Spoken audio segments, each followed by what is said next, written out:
नमस्कार दोस्तों। आज आप विद्यार्थियों के लिए एक बहुत ही शानदार पुस्तक तैयार की है हमारी टीम के द्वारा। देखिएगा आप लोग, हिंदी साहित्य एग्ज़ाम रिव्यू सरसा पब्लिकेशन की ओर से है और आपने पहले भी सरसा पब्लिकेशन की पुस्तकें पढ़ी हैं। ये जो पुस्तक तैयार की है इसमें जो महत्वपूर्ण भूमिका वो कैलाश जी सर की है और सहयोग के रूप में टीम आपके सामने है। ठीक है। इस पुस्तक को खरीदने के लिए आपको सबसे पहले मैं मेरे कॉन्टैक्ट नंबर, वैसे तो आप लोग जैसे ही वीडियो ओपन करोगे तो आपको थंबनेल पे मिल जाएंगे, फिर भी आप लोग कॉन्टैक्ट नंबर नोट कर लीजिए 9928 90 47 82। इस नंबर पे आप अगर व्हाट्सअप करोगे तो आपको घर बैठे ये पुस्तक मिल जाएगी। अब देखिए महत्वपूर्ण काम की बात, इस पुस्तक में आपको क्या क्या मिलेगा। इस पुस्तक की अनुक्रमणिका देखिएगा आप लोग, हिंदी भाषा उद्भव और विकास बोलियां, यानी इनसे संबंधित अब तक जितनी भी परीक्षाएं हुई हैं, चाहे वो हरियाणा में हो, चाहे वो पंजाब में हो, यूपी में हो, दिल्ली में हो, राजस्थान में हो, एमपी में हो, आए हुए सारे प्रश्न आपको इस पुस्तक में मिलेंगे। दूसरा, राजभाषा और राष्ट्रभाषा हिंदी देवनागरी लिपि। तीसरा, हिंदी साहित्य इतिहास लेखन की परंपरा से संबंधित। फिर आदिकाल, सिद्ध काव्य, नाथ, जैन, रासो, आदिकालीन लौकिक साहित्य, गद्य साहित्य, भक्तिकाल है, संत काव्य धारा है, सूफी है, राम भक्ति है, कृष्ण भक्ति है, रीतिकाल है, रीतिबद्ध काव्य, रीति सिद्ध काव्य, रीति मुक्त काव्य से संबंधित जितने भी प्रश्न बनते हैं, आदिकाल की पृष्ठभूमि, आधुनिक काल की पृष्ठभूमि का, भारतेंदु युग, द्विवेदी युग, छायावाद, उत्तर प्रगतिवाद, प्रयोगवाद, नई कविता, साठोत्री, निबंध, कहानी, उपन्यास, नाटक, एकांकी, आलोचना, आत्मकथा, जीवनी, हिंदी की अन्य संस्मरण, रिपोर्टाज वगैरह, पत्र पत्रिकाओं से संबंधित यही होते हैं अपने हिंदी में। आप सभी लोग जानते हो, हिंदी साहित्य का इतिहास पढ़ते हो तो ये सारी चीज़ें आती हैं, इनसे ही प्रश्न बनते हैं। अब कितने प्रश्न पत्र हैं आप लोग एक बार गैस कीजिएगा कि कितने प्रश्न पत्र इस पुस्तक में हो सकते हैं। तो देखिएगा, सबसे पहले कॉलेज व्याख्याता संस्कृत विभाग का जो 2024 में अपने अभी हुआ है राजस्थान में। दूसरा, कॉलेज व्याख्याता 2024 संस्कृत शिक्षा का, ठीक है, दोनों पेपर हैं। फिर कॉलेज व्याख्याता 2024 कॉलेज शिक्षा जो सामान्य का हुआ था 2023 में एग्जाम निकली थी, वो वाले दोनों पेपर। सहायक आचार्य पात्रता परीक्षा मतलब सेट 2023 में राजस्थान में हुई थी, उसका प्रश्न पत्र है। स्कूल व्याख्याता का 2022 का प्रश्न पत्र आपको मिलेगा इस पुस्तक में, उससे आए हुए प्रश्न सारे। स्कूल व्याख्याता पेपर 2022 संस्कृत शिक्षा विभाग का है। द्वितीय श्रेणी 2022 का है। द्वितीय श्रेणी 2022 संस्कृत शिक्षा का है। कॉलेज व्याख्याता 2020 के हैं। कॉलेज व्याख्याता पेपर 2018 के हैं। द्वितीय श्रेणी 2018 के संस्कृत शिक्षा और सामान्य शिक्षा। फिर द्वितीय श्रेणी विशेष शिक्षा थी ना, उससे संबंधित कॉलेज व्याख्याता 2014 का 2014 के हैं दोनों पेपर, और उससे संबंधित स्कूल व्याख्याता 2015, द्वितीय श्रेणी 2015-16 का भी है इसमें, ठीक है। फिर द्वितीय श्रेणी 2014 और सेट का जो 2013-14 में हुई थी वो पेपर है। स्कूल व्याख्याता 2013 का है। स्कूल व्याख्याता 2011 का है। द्वितीय श्रेणी का 11 का, 10 के 2 पेपर हुए थे वो दोनों हैं। और इसी के साथ में आपको बिहार स्टेट जो परीक्षा हुई थी ना, यानी उत्तर भारत की जितनी भी परीक्षाएं, बिहार का है, एमपी का है, आप लोग असिस्टेंट प्रोफेसर देख सकते हो। जम्मू कश्मीर कॉलेज व्याख्याता का है। उत्तर प्रदेश कॉलेज व्याख्याता का है। उत्तर प्रदेश प्रवक्ता परीक्षा, मतलब अपने व्याख्याता और वहाँ पर प्रवक्ता एक ही बात होती है, ठीक है ना, जिसको पीजीटी बोलते हैं, पोस्ट ग्रेजुएट टीचर। और महाविद्यालय प्रवक्ता का उत्तर प्रदेश सहायकाचार्य, महाविद्यालय प्रवक्ता उत्तर प्रदेश की सहायकाचार्य, उत्तर प्रदेश की प्रवक्ता परीक्षा 2013, उत्तर प्रदेश प्रवक्ता परीक्षा 2012। मतलब कोई भी ऐसा पेपर हमने नहीं छोड़ा है, ठीक है। उत्तर प्रदेश प्रवक्ता परीक्षा 2012, उत्तर प्रदेश महाविद्यालय प्रवक्ता परीक्षा 2008 जो 10 में हुई थी। छत्तीसगढ़ का सहायकाचार्य का पेपर मतलब कॉलेज व्याख्याता का। फिर छत्तीसगढ़ सहायकाचार्य 2016 का है। फिर छत्तीसगढ़ सहायकाचार्य 2014 का है, 2009 का है। मध्य प्रदेश का 2017 का है। हरियाणा का 2017 का है। उत्तराखंड का 2017 का है। छत्तीसगढ़ का 2024। साथ ही साथ में यूजीसी नेट के हिंदी पेपर मिलेंगे। डीएसएसबी टीजीटी का मिलेगा। एनवीएस टीजीटी हिंदी का मिलेगा। एनवीएस पीजीटी का, एनवीएस केवीएस टीजीटी और पीजीटी दोनों, यूपी टीजीटी, यूपी पीजीटी, यानी ये आपको जितने भी दिख रहे हैं ना वो टोटली पेपर आपको इस पुस्तक में मिलेंगे। यूपी टीजीटी है, यूपी पीजीटी है, जीआईसी पीजीटी का है, हिमाचल प्रदेश पीजीटी का है, झारखंड का है, जीआईसी प्रवक्ता परीक्षा का है। लगभग 100 पेपर का मंथन करने के बाद में इस महत्वपूर्ण पुस्तक का क्या है, अपन ने संकलन किया है। इसमें सारे ये पेपर हैं। तो आप लोग देख सकते हो, देखो 50 से आगे भी हैं, काफ़ी पेपर है ना। 10-12 पेपर आप आगे भी देख रहे हो, तो कम से कम 60-70 पेपर अगर इसमें हैं तो आप लोग सोचिए इसके अलावा क्या जाएगा। अब इसकी सबसे महत्वपूर्ण बात हमने ये रखी है, ऐसी पुस्तकें आपको मार्केट में और भी मिल जाएंगी, ऐसी बात नहीं है, मैं नहीं कह रहा, लेकिन इसमें सबसे बड़ी बात यह है कि उन पुस्तकों में एक्चुअल में क्या होता है। जैसे मान लीजिए ये सहायक आचार्य 2024 का पेपर है कि निम्नलिखित में से हाड़ौती का सर्वाधिक प्रभावित करने वाला क्षेत्र कौन सा है, ठीक है। तो इसका सही उत्तर क्या होगा, प्रभावित किसने किया हाड़ौती को। तो इसमें 3 नंबर मतलब ढूंढाड़ी भाषाण की, ठीक है। तो यही पे प्रश्न मान लीजिए आपने राजस्थान में आया है 2024 में, संस्कृत विभाग की जो अभी परीक्षा हुई थी उसमें आया था, और यही प्रश्न हरियाणा में आता है, यही प्रश्न मान लीजिए हिमाचल में आता है, यही उत्तर प्रदेश में आता है, यही एमपी में आता है। तो उन पुस्तकों में एक ही प्रश्न को 3-3, 4-4 बार डाल दिया है। हमने ऐसा नहीं किया है। इस पुस्तक में अगर ये प्रश्न 2 या 3 एग्जाम में आ गया है तो हमने क्या किया है, उनको एक साथ ही डाल दिया। इसमें ये सहायक आचार्य कॉलेज व्याख्याता में आ गया, तो मान लीजिए छत्तीसगढ़ में भी आ गया, मान लीजिए यूपी में भी आ गया, तो हमने यूपी छत्तीसगढ़ वाले पेपर से उसको हटा दिया और एक बार ये पेपर इस पेपर में ही दे दिया। अब इसी के साथ में आप लोग देखिएगा, इसकी व्याख्या देखिएगा, इतनी शानदार व्याख्या आपको मतलब दूसरी कोई चीज़ पढ़नी ही नहीं पड़ेगी। तो देखिए, हाड़ौती राजस्थानी भाषा की एक बोली है जो कोटा, बूंदी, झालावाड़, बारां, राजस्थान वाले आराम से समझ सकते हैं, आदि जिलों में बोली जाती है। हाड़ौती बोली ढूंढाड़ी बोली से अत्यधिक प्रभावित है, क्योंकि हाड़ौती जयपुरी बोली की एक क्या है, उपबोली है। ध्यान देना, राजस्थान लोक सेवा आयोग सहायक आचार्य संस्कृत शिक्षा 9 सितंबर 2024 को हुआ है। अभी इसकी उत्तरमाला आयोग के द्वारा जारी नहीं किया जबकि, ठीक है ना, परंतु इसका सही उत्तर यही होगा। अब इसी प्रकार से आप लोग देखिएगा, नेक्स्ट प्रश्न है, संविधान के किस अनुच्छेद में उच्चतम न्यायालय में प्रयुक्त की जाने वाली भाषा के संबंध में उपबंध किया गया। तो इसका सही जवाब होगा अनुच्छेद 348। तो देखो, अनुच्छेद 348 के अनुसार जब तक संसद विधि के द्वारा प्रबंध न करें तब तक उच्चतम न्यायालय तथा प्रत्येक उच्च न्यायालय में सब तरह की कार्यवाही अंग्रेजी भाषा में होगी। संसद के प्रत्येक सदन या फिर राज्य के विधानमंडल के किसी सदन में विधेयकों के अधिनियम, प्रस्ताव, आदेश, नियम, उपनियम आदि की भाषा अंग्रेजी ही रहेगी। यह बात किसमें है, अनुच्छेद 348 में। तो आपको नीचे पूरी व्याख्या मिल गई। अब अलग से आपको नहीं पढ़ना पड़ेगा, मतलब आपको कोई गाइड की आवश्यकता इसमें नहीं है। नीचे बहुत ही शानदार व्याख्या दी है। कोई भी प्रश्न लिखेगा, अच्छा प्रश्न है, नामवर सिंह के अनुसार पृथ्वीराज रासो की क्या है भाषा, मतलब क्या मानी है। सही उत्तर होगा इसमें पिंगल है, ठीक है। अब इसकी अपन व्याख्या पढ़ते हैं। डॉक्टर नामवर सिंह जो हैं, नीचे व्याख्या इस प्रकार से है कि डॉक्टर नामवर सिंह पृथ्वीराज रासो की भाषा पिंगल ही मानते हैं, और अधिकतर विद्वानों के अनुसार पृथ्वीराज रासो की भाषा जो है वो पिंगल है। डिंगल और पिंगल दो शैलियाँ चलती हैं ना, लेकिन श्याम सुंदर दास इसको डिंगल मानते हैं। हजारी प्रसाद द्विवेदी डिंगल व पिंगल दोनों मानते हैं। क्या है डिंगल और पिंगल, आपको इस बात का भी पता होना चाहिए। तो नीचे अपना आराम से पूरी व्याख्या है वो पढ़ेंगे। अब देखिएगा, आपको एक एक चीज़ मैं बताऊंगा। इस पुस्तक की खासियत, डिंगल और पिंगल काव्य की दो शैलियाँ हैं। डिंगल अपभ्रंश के योग से बनी हुई है, अपभ्रंश और राजस्थानी, ठीक है, और राजस्थानी भाषा का साहित्यिक नाम है। और इसी प्रकार से राजस्थानी भाषा और ब्रज भाषा के योग से बनी है, उस भाषा को क्या बोलते हैं अपने, पिंगल बोलते हैं। कुछ विद्वानों के अनुसार डिंगल शब्द की व्युत्पत्ति जो है डिमजोल गल से हुई है, जिसका अर्थ भगवान शिव के डमरू की आवाज़ से लगाते हैं, और जिसमें वारसर की ओर से संकेत मिलता है, मतलब वीर रस का संकेत होता है, वो डिंगल होती है। आदिकाल के प्रादेशिक भाषाओं के साथ में ब्रज भाषा मिलने से एक मध्य देशीय लोक भारतीय भाषा बनने लगी, जिसके बाद में जो ब्रज भाषा है उसे कहा जाने लगा। छंद शास्त्र के रचयिता पिंगल थे। पिंगल स्वयं नाग थे, और इसीलिए बहुत दिनों तक शोरसेनी प्राकृत को भी, और इसीलिए उन्होंने निकली ब्रज भाषा को नाग भाषा कहा जाने लगा। मिर्जा खान जो हैं, उन्होंने फारसी में लिखे हुए ब्रज भाषा के व्याकरण ग्रंथ को में प्रयुक्त को नागलोक की भाषा भी कहा है। इस प्रकार से ये स्पष्ट है कि आदिकाल में परिष्कृत ब्रज भाषा को पिंगल भाषा कहा जाने लगा है। रासो लेखकों ने युद्धों के वर्णन में डिंगल भाषा का प्रयोग करते थे, और विवाह प्रेम के सुकुमार प्रसंग आदि में उन्होंने पिंगल का भी प्रयोग किया है। तो आपको डिंगल और पिंगल दोनों बातें आराम से समझ में आ गई। जहाँ तक मैं मानता हूँ, इससे शानदार आपको कहीं भी व्याख्या नहीं मिलेगी, और अलग से कोई गाइड आपको खरीदनी ही नहीं पड़ेगी।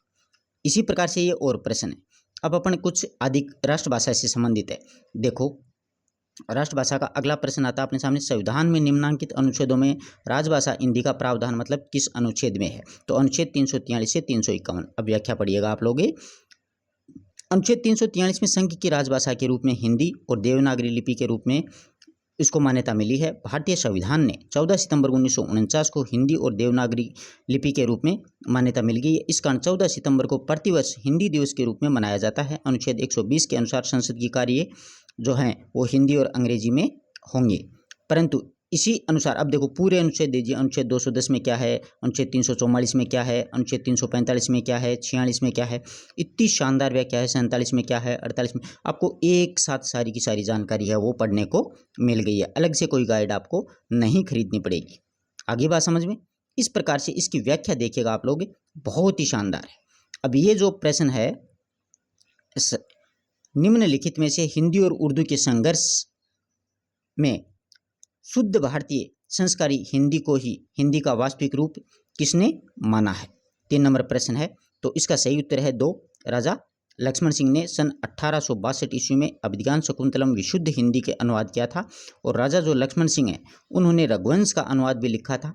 और हमारे मत से हिंदी और उर्दू दो न्यारी न्यारी बोली, ये कथन अक्सर परीक्षाओं में पूछा जाता है। आप लोग नोट कर लीजिएगा कि हमारे मत से हिंदी और उर्दू दो न्यारी न्यारी बोली हैं, किसका कथन है? राजा लक्ष्मण सिंह का।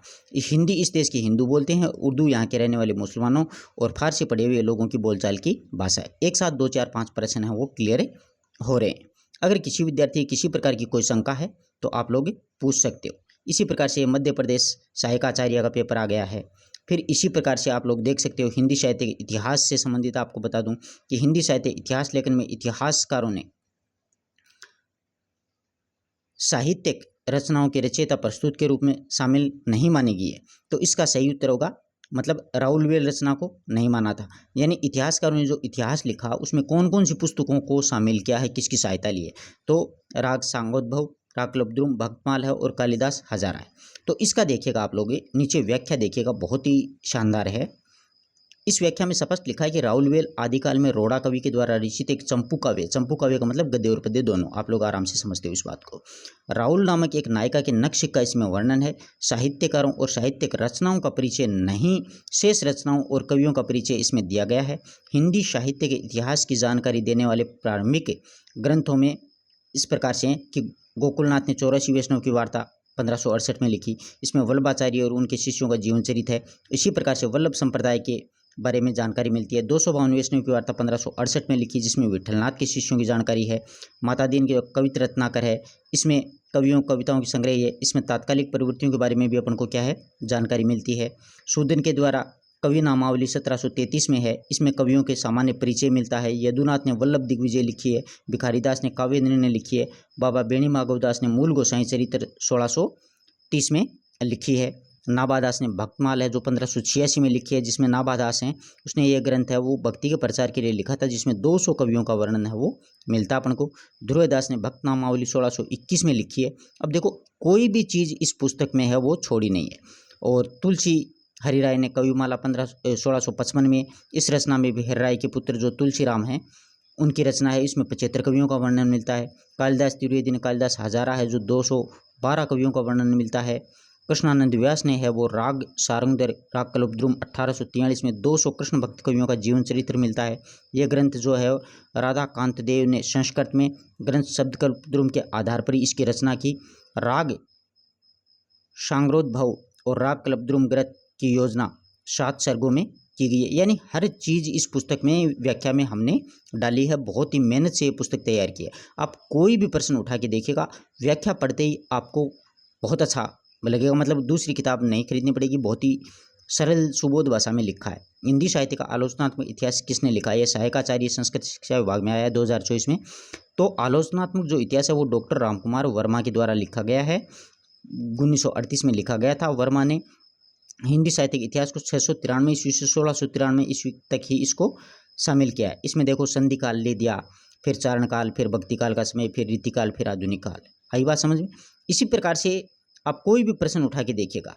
अब नेक्स्ट प्रश्न अपन ले लेते हैं, देखिएगा मिश्र बंधु लेख कौन जिसका नाम नहीं है वह मतलब इसमें कौन से शामिल नहीं है? बहुत अच्छा प्रश्न है ये।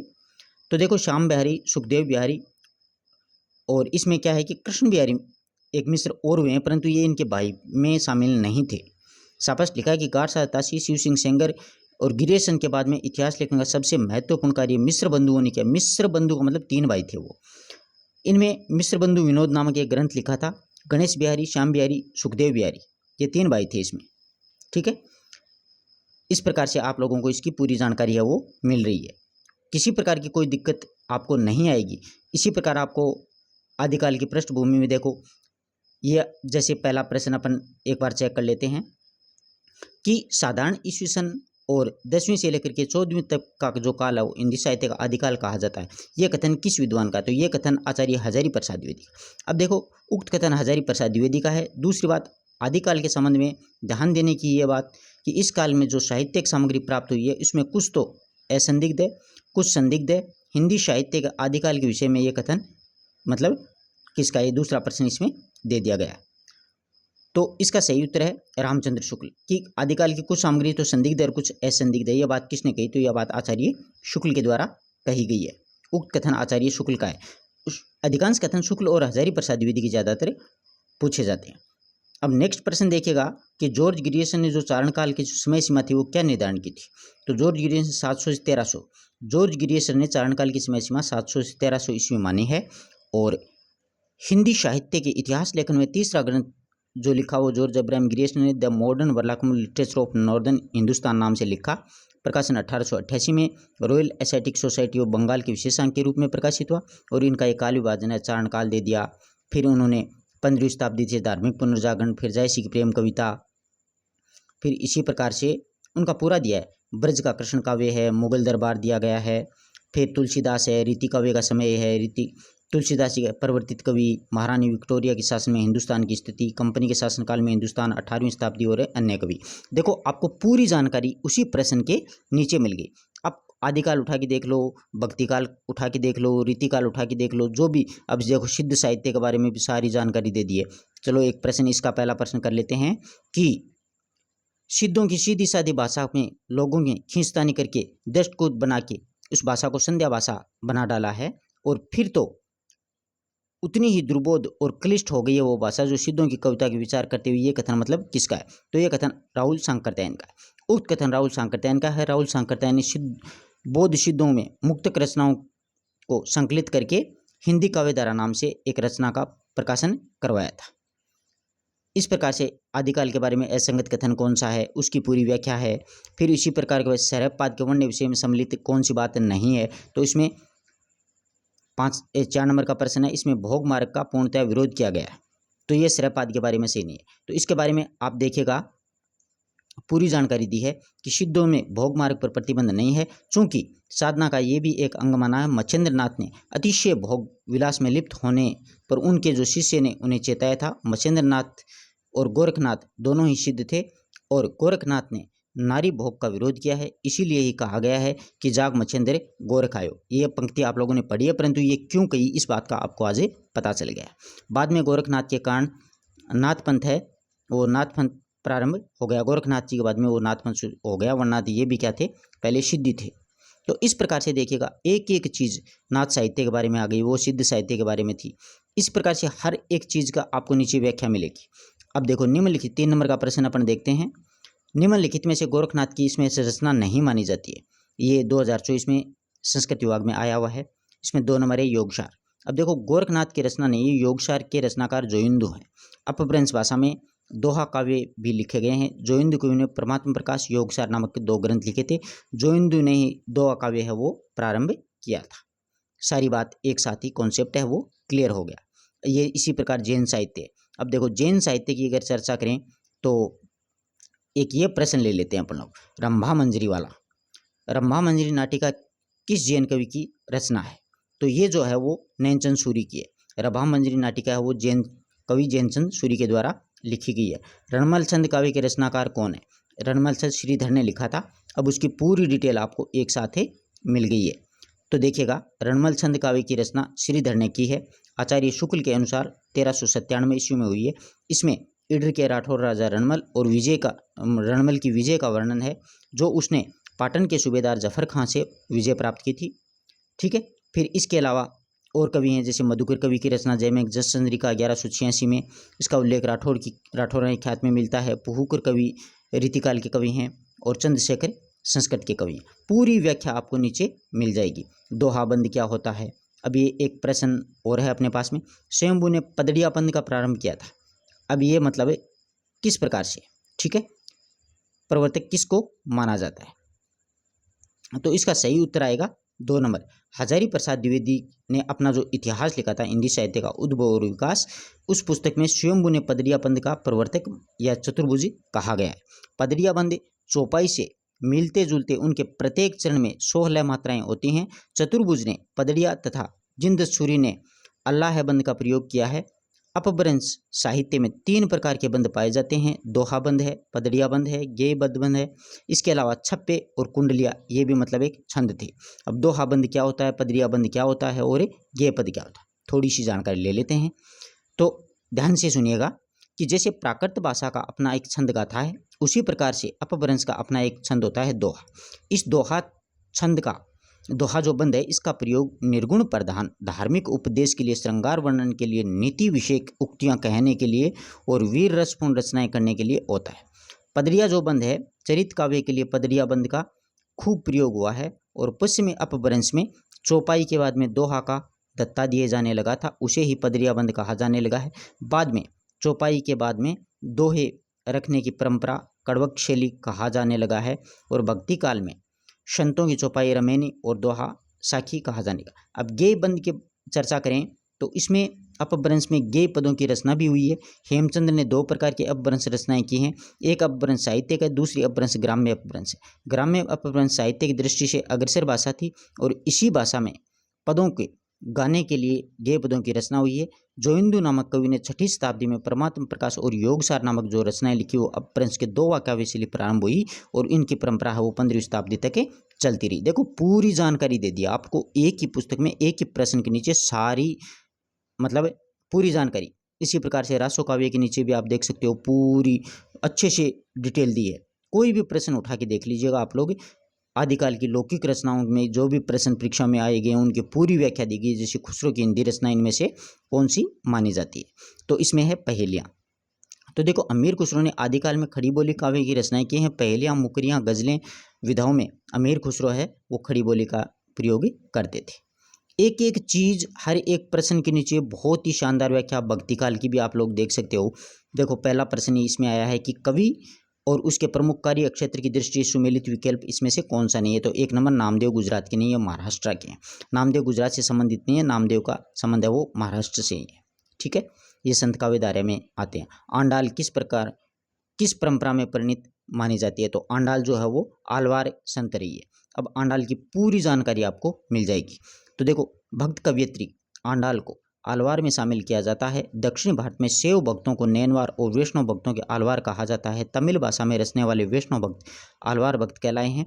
दक्षिणी भारत में नैनवार आलवार भक्तों में भक्ति आंदोलन का प्रचार किया था और भक्तों ने वेद, उपनिषद, गीता आदि धार्मिक ग्रंथों की भावना घर घर तक पहुंचाई है। और नैनवार भक्तों की संख्या 63 थी, आलवार भक्तों की संख्या 12 थी। देखो पूरी जानकारी आपको मिल गई। इसी प्रकार आप चाहे कोई रीतिकाल का उठा के, भक्तिकाल में संत काव्य का उठा के देख लो, आपको टोटल है ना ये भक्तिकाल की देख लो, नीचे पूरी व्याख्या। बहुत ही अच्छे से पुस्तक को तैयार किया है, बहुत ही मेहनत से पुस्तक को तैयार किया है। कोई भी प्रश्न रिपीट नहीं है। बाय द वे मान लो 2-5 प्रश्न हो जाए तो एक अलग चीज़ है।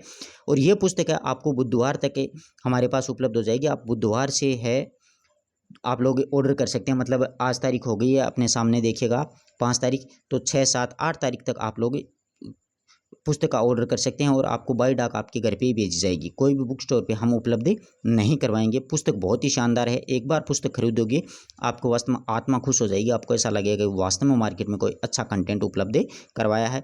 अगर पीछे भी आपने सरसा पब्लिकेशन की पुस्तक पढ़ी है तो आप लोगों को खुद ब खुद पता भी है कि फर्स्ट ग्रेड, सेकंड ग्रेड किस प्रकार से, कक्षा 9 से 12 तक की किस प्रकार से अच्छी शानदार पुस्तकें तैयार की थी। आप लोग देख सकते हो बहुत ही शानदार तरीके से ना सारी जानकारी एक ही प्रश्न में। चलो एक प्रश्न और कर लेते हैं। पुस्तक की आपको सारी जानकारी दे दी कि खड़ी बोली गद्य में 4 प्रारंभिक लेखकों में इसमें सम्मिलित नहीं है। तो इसमें गुल्लेरी जी नहीं है, स्पष्ट दिख रहा है आप लोगों को, ठीक है।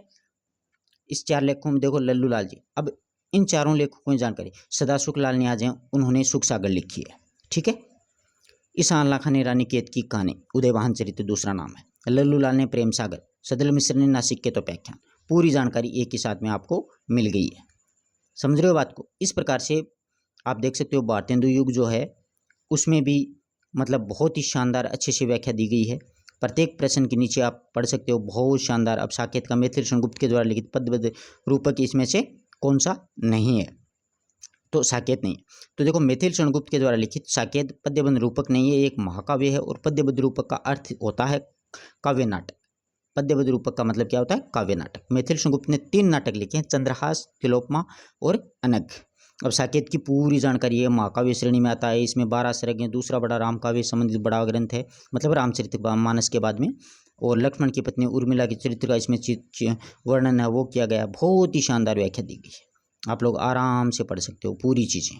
जैसे आपके पास में पुस्तक आएगी, आपको हिंदी साहित्य के इतिहास से संबंधित कोई भी पुस्तक है वो नहीं लेने की आवश्यकता है। ये पुस्तक अगर मार्केट में विद्यार्थियों में विश्वास जमा सकी तो इसके बाद में अपन ऐसी ही एक पुस्तक तैयार कर रहे हैं काव्य शास्त्र की, और एक सेकंड ग्रेड के लिए कर रहे हैं शिक्षण विधियों की, जो रीट में भी आपके काम आएगी। ये पुस्तक मंगवानी है तो आप लोगों को मैंने कॉन्टैक्ट नंबर पहले ही बता दिया था, दोबारा लिख देता हूँ, 99 28 90 47 82। इस नंबर पे अगर आप व्हाट्सअप करोगे तो आपको ये पुस्तक घर बैठे मिल जाएगी। आप व्हाट्सएप पे मैसेज करना, फिर आपको मैं ऑनलाइन ट्रांजैक्शन का लिंक भेज दूंगा, उससे आप पेमेंट कर देना और अपना एड्रेस भेज देना। आपको 3-4 दिन में घर तक ये पुस्तक घर बैठे ही आपको मिल जाएगी। पुस्तक बहुत ही शानदार है, आप लोग खुद अवलोकन कर लीजिएगा, देख सकते हो।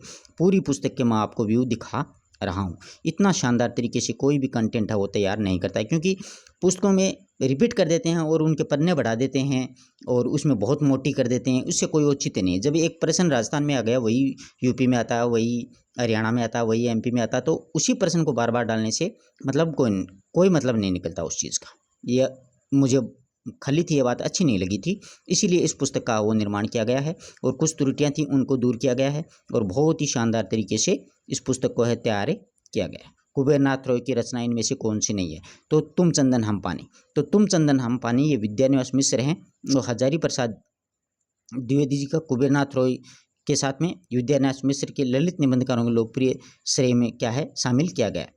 अब देखो विद्यानिवास मिश्र का निबंध सर्ग चितवन की छाँ है, तुम चंदन हम पानी, मैंने शील पहुँचाई है, बसंत आ गया फिर भी उत्कंठा नहीं की, मेरे राम का मुकुट भीग रहा है, कंटीले तारों के आर पार, ब्रह्मानंद के पत्र, तमाल के जरोखे में, गांव का मन, फागुन दुइनो, श्रीष की याद आई, और रथ यात्रा, गांधी का करुण रस, कितने मोर्चे, यानी सारे उसके निबंध दे दिए। आगे बात समझिए, सारे एक साथ ही आपने याद होगी। इसी प्रकार उपन्यासों के बारे में भी दिया गया है, आप खुद देख सकते हो। इधरी साहिकाचार्य में आया हुआ है कि जिंदा मुहावरा रचना इनमें से किसकी है? तो ये नासिरा शर्मा की है। अब देखो जिंदा मुहावरा नासिरा शर्मा का एक क्या है? उपन्यास है। इस उपन्यास में देश विभाजन की सच्चाई को जीवंत किया गया। अब नासिरा शर्मा के उपन्यास दे दिए, 7 नदियों, एक समुद्र, शामली और ठीकरे की मंगनी, जिंदा मुहावरे, अक्षय वट, कन्याजान, जीरो रोड, परिजात, कागज की नाव, सारे एक साथ ही आपको रिवीजन हो गए, अलग से कोई तैयार नहीं करना पड़ा, अलग से आपका पढ़ा हुआ है। ये पुस्तक अगर आप लोग पढ़ोगे ना, सच में आपको ऐसा लगेगा, मतलब आपका कॉन्फिडेंस बढ़ेगा। समझ रहे हो बात को? सारी कहानियों के प्रश्न भी ऐसे ही व्याख्या के दिए गए हैं सारे, है ना। बहुत ही शानदार नाटक के ऐसे दिए गए हैं। ये तो एक व्यू के रूप में आपको मैं वीडियो के माध्यम से बता रहा हूँ पुस्तक के बारे में। आप लोग पढ़ोगे तो सच्ची में आपको बहुत अच्छा फील होगा और आपको ऐसा लगेगा कि हाँ यार, वास्तव में किताब बहुत ही शानदार है। तो वीडियो अच्छा लगा तो अपने मित्रों तक जरूर शेयर करें, और कंटेंट अच्छा लगा तो पुस्तक के लिए आप ऑर्डर जरूर करें। 99 28 90 47 82, वो आपको वीडियो शुरू होते ही जो होता है ना, उसके ऊपर भी आपको कॉन्टेक्ट नंबर वो मिल जाएंगे थंबनेल पे। धन्यवाद दोस्तों।